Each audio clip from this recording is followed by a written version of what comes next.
Well, I tell people that I started carving to relieve the stress. My doctor told me, get a hobby.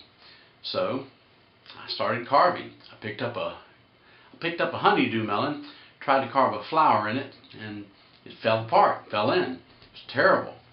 So when people say to me now, there's no way I could do that, or I can't even draw a straight line, I'll tell them, hey, I can't draw a straight line either. Do you see any straight lines in this work? No, there's no straight lines in this work.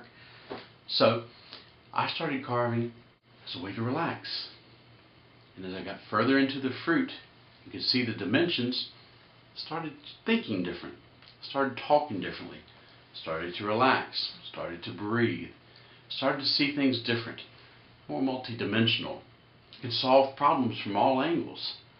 When I think of a problem, there's multiple solutions. So I'm talking kind of weird nowadays. I live in Jackson, Tennessee, but I'm originally from Savannah, Georgia. In Savannah, Georgia, you say Georgia.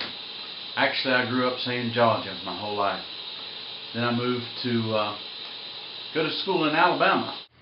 Hi, I'm Carl Jones, and I'm from Savannah, Georgia. Savannah, Georgia, we talk a little bit more of the Southern gentleman type style. Peanut butter. Peanut butter. I own 2 banquet facilities in Jackson, Tennessee, the Pinnacle and Festivities.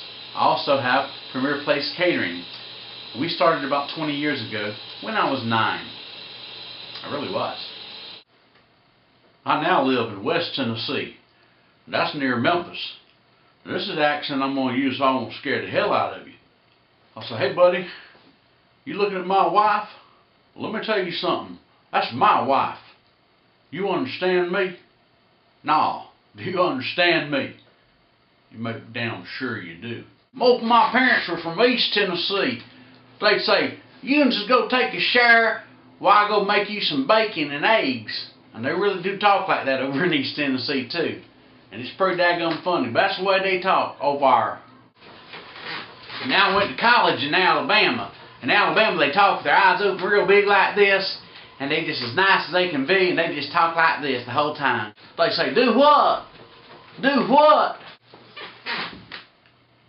And I ain't going to wear this Texas hat very long, because I don't like talking like I'm from Texas. But Texas kind of just is plain and simple. I don't want to wear this hat too long, because I don't like wearing a Texas hat. Don't enjoy it whatsoever.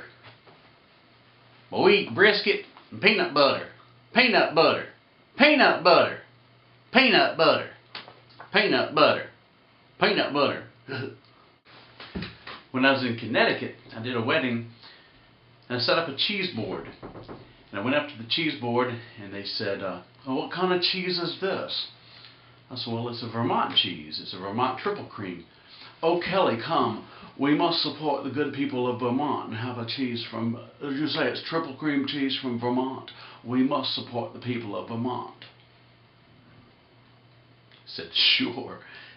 Sure, whatever you say, sure. Peanut butter.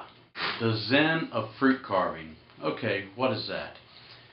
That's when you get into the carving in such a way that when you look into the melon, you can see it. You can see the multiple dimensions.